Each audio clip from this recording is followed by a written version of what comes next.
Hello friends, इस video में आज हम यूटीआई के पोर्टल पर मैक यूटिलिटी सॉफ्टवेयर को लेकर जो भी प्रॉब्लम्स है उनका सॉल्यूशन करेंगे। तो इस विषय में मैंने पहले भी वीडियो बनाया है, फिर भी कुछ प्रॉब्लम्स ऐसी हैं जो लगातार आ रही हैं और मैक यूटिलिटी सॉफ्टवेयर इंस्टॉल नहीं हो रहा है। इस वीडियो के बाद आपकी सारी प्रॉब्लम सॉल्व हो जाएंगी ऐसी मुझे उम्मीद है। तो फ्रेंड्स बने रहें वीडियो के साथ। मैं हूं अजय राठौर और आप देख रहे हैं यूट्यूब चैनल सॉल्यूशन कीज। तो फ्रेंड्स चलिए सीएससी के पोर्टल से लॉगिन हो जाते हैं और देख लेते हैं कि यूटीआई की सर्विस में क्या नई नोटिफिकेशन आई है और उसका सॉल्यूशन क्या है। यूटीआई पोर्टल पर लॉगिन होते ही हमारे सामने एक पॉपअप आता है। ये इस तरह का एक पॉपअप आएगा। इस पॉपअप में लिखा है कि 11 सितंबर 2019 से पहले मैक इंस्टॉलेशन प्रोसेस को कंप्लीट हमें कर लेना है। यदि हम मैक यूटिलिटी सॉफ्टवेयर को इंस्टॉल नहीं करेंगे तो 11 सितंबर के बाद हम यूटीआई से पैन कार्ड बनाने का कार्य नहीं कर पाएंगे। तो हम सभी जो भी यूटीआई से पैन कार्ड बनाने का काम करते हैं उन्हें जल्द से जल्द इसे इंस्टॉल कर लेना है ताकि हम इसका लाभ उठा सकें। तो आइए सीख लेते हैं कि ये कैसे इंस्टॉल करना है और इंस्टॉल करने के बाद क्या करना है। तो फ्रेंड्स सबसे पहले हमें अपने सिस्टम में जावा यानी कि जेआरई जो न्यू वर्जन का है उसे इंस्टॉल कर लेना है। यह दोनों लिंक 32 बिट ऑपरेटिंग सिस्टम के लिए और 64 बिट ऑपरेटिंग सिस्टम के लिए मैंने डिस्क्रिप्शन बॉक्स में भी दे दिए हैं, वहां से भी आप इसे इंस्टॉल कर सकते हैं। और मैक यूटिलिटी सॉफ्टवेयर भी 32 बिट और 64 बिट मैंने दोनों लिंक दिए हुए हैं, आप वहां से इसे डाउनलोड कर सकते हैं। तो फ्रेंड्स सबसे पहले हम सर्विसेज में चेक कर लेते हैं और देख लेते हैं कि हमारे पास अभी कौन सी सर्विस इंस्टॉल है, यूटीआई की सर्विस इंस्टॉल है या नहीं। तो यहाँ हम नीचे आ जाएंगे और फ्रेंड्स आप यहाँ देख सकते हैं कि अभी इस पीसी में यूटीआई की कोई भी सर्विस जो है मैक यूटिलिटी सॉफ्टवेयर इंस्टॉल नहीं है।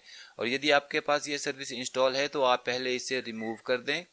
और उसके बाद अब हम यहाँ पर चेक कर लेते हैं कि हमारे पास जो जावा है वो इंस्टॉल है हमारे पीसी में या नहीं है, और यदि इंस्टॉल है तो वो लेटेस्ट वर्जन का है या नहीं है। तो यहाँ प्रोग्राम फाइल में जावा के फोल्डर पर हम क्लिक करेंगे और उसके अंदर जो हमें फोल्डर दिखाई देगा JRE 1.8.0 211, तो ये जो 211 JRE है ये हमारा लेटेस्ट वर्जन का है। यदि आपके पीसी में ये इंस्टॉल नहीं है तो पहले आप जावा को इंस्टॉल कर लें। उसके बाद कंप्यूटर पर राइट क्लिक करेंगे और प्रॉपर्टीज पर क्लिक करेंगे। यहाँ से आप सिस्टम टाइप भी देख सकते हैं कि जो आपका सिस्टम है वो 32 बिट ऑपरेटिंग सिस्टम है या 64 ऑपरेटिंग सिस्टम है। तो जो भी आपका ऑपरेटिंग सिस्टम है उसके अनुसार ही आपको सॉफ्टवेयर को डाउनलोड करना है। और यहाँ नीचे एडवांस सिस्टम सेटिंग से एनवायरमेंट वेरिएबल को हम सेट करेंगे। तो यहाँ पर नीचे लास्ट में एनवायरमेंट वेरिएबल पर हम क्लिक करेंगे।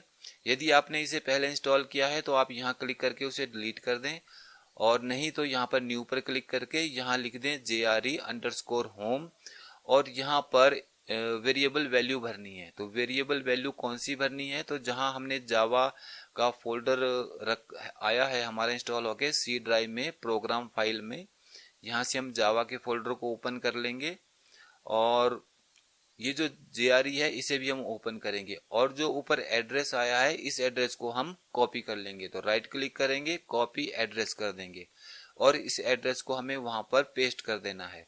तो चलिए यहाँ हम इसे पेस्ट कर लेते हैं और उसके बाद इसे हम ओके कर देते हैं। तो इस तरह से हमें ये पाथ देना है वेरिएबल का और ओके कर देंगे, यहाँ से भी ओके कर देंगे और इस विंडो को अब हम क्लोज कर देते हैं। तो ये हमारा इन्वायरमेंट वेरिएबल भी सेट हो गया है। अब इसके बाद हमें मैक यूटिलिटी सॉफ्टवेयर को इंस्टॉल करना है।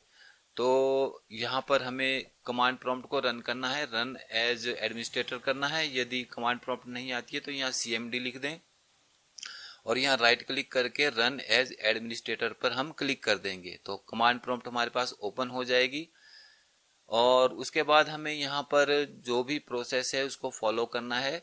तो मैक यूटिलिटी सॉफ्टवेयर जिस भी ड्राइव में हमने रखा है उस ड्राइव के अनुसार हमें करना है। ये हमारा E ड्राइव में भी हो सकता है और D ड्राइव में भी। तो हमने यहाँ D ड्राइव में इस सॉफ्टवेयर को रखा है, आप यहाँ देख सकते हैं, और ये हमने एक्सट्रैक्ट करके रखा है। इसे हम ओपन करके दिखा देते हैं।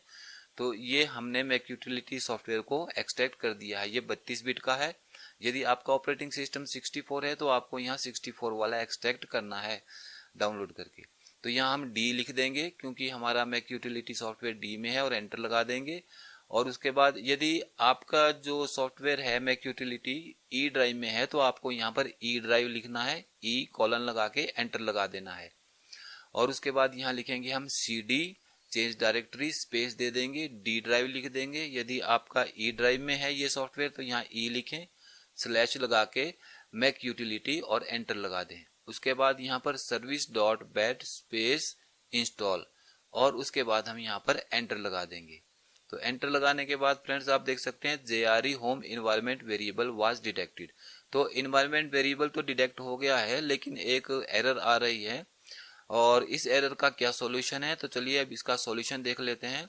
तो इस कमांड प्रॉम्प्ट को अभी हम क्लोज नहीं करेंगे क्योंकि इसकी अभी हमें जरूरत पड़ेगी, तो इसे हम मिनिमाइज कर देते हैं और आ जाते हैं अब हम माई कंप्यूटर में, और जहां हमने मैक यूटिलिटी सॉफ्टवेयर को रखा है उस फोल्डर को हम ओपन कर लेते हैं। तो जिस भी ड्राइव में आपके ये सॉफ्टवेयर है मैक का, उसे आप ओपन कर लें, और इसे ओपन करने के बाद जो हमारे पास फाइल्स आएंगी उसमें नीचे एक एप्लीकेशन मिलेगी UTITSL मैक यूटिलिटी।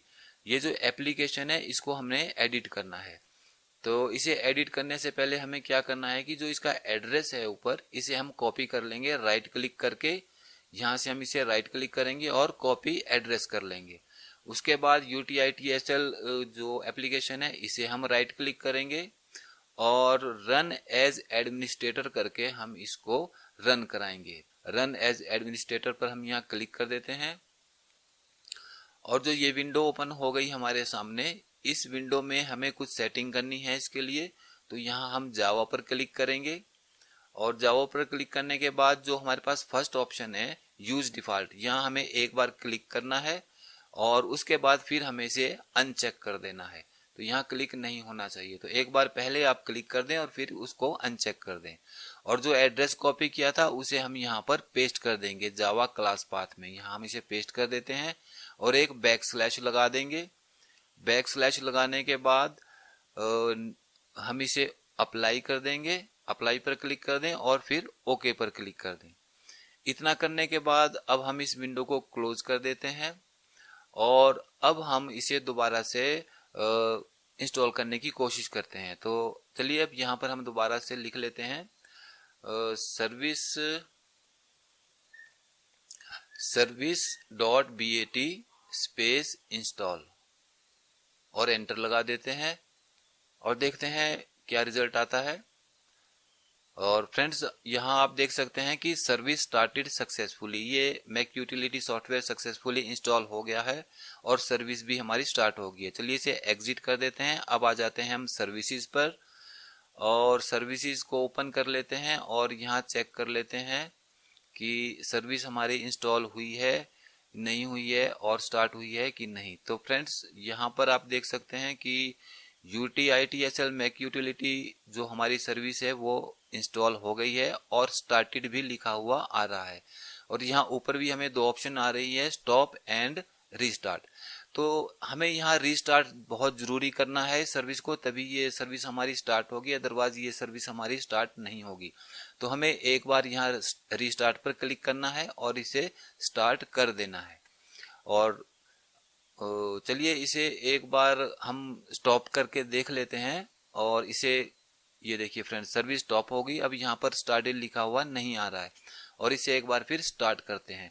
तो आपको भी इसी तरह से करना है, सर्विस इंस्टॉल होने के बाद एक बार उसे रीस्टार्ट कर लेना है जरूरी से, तभी ये सर्विस हमारी काम करेगी। अब चलिए हम पोर्टल पर आ जाते हैं और यहाँ से UTI के सर्विस को ओपन करके देखते हैं कि वो पॉपअप आ रहा है या नहीं आ रहा है। तो ये हमने पैन कार्ड, और यहाँ पर हम क्लिक कर देते हैं, क्लिक हियर VLE यूजर। और तो फ्रेंड्स आप देख सकते हैं यहाँ पर अब कोई पॉपअप नहीं आ रहा है, सर्विस हमारी स्टार्ट हो गई है सक्सेसफुली। अब कोई नोटिफिकेशन हमें यहाँ पर शो नहीं हो रही है। तो फ्रेंड्स आपको इस चीज का ध्यान रखना है कि यदि आपका सिस्टम 32 बिट का है तो आपको जावा भी 32 बिट का ही इंस्टॉल करना है, और मैक यूटिलिटी सॉफ्टवेयर भी 32 बिट का ही इंस्टॉल करना है। और यदि 64 बिट है तो आपको जावा भी 64 बिट का ही इंस्टॉल करना है और मैक यूटिलिटी सॉफ्टवेयर भी 64 का ही लेना है। आपको ऐसा नहीं करना है कि आप एक चीज 32 बिट में कर रहे हैं और दूसरा 64 बिट में। तो ऑपरेटिंग सिस्टम के हिसाब से ही आपको इसे इंस्टॉल करना है। तो फ्रेंड्स, यदि आप इस चीज का ध्यान रखेंगे तो उम्मीद है कोई एरर आपके सामने नहीं आएगा। तो फ्रेंड्स, आज के वीडियो में बस इतना ही। फिर मिलते हैं एक नई वीडियो के साथ। धन्यवाद। आपका दिन शुभ हो।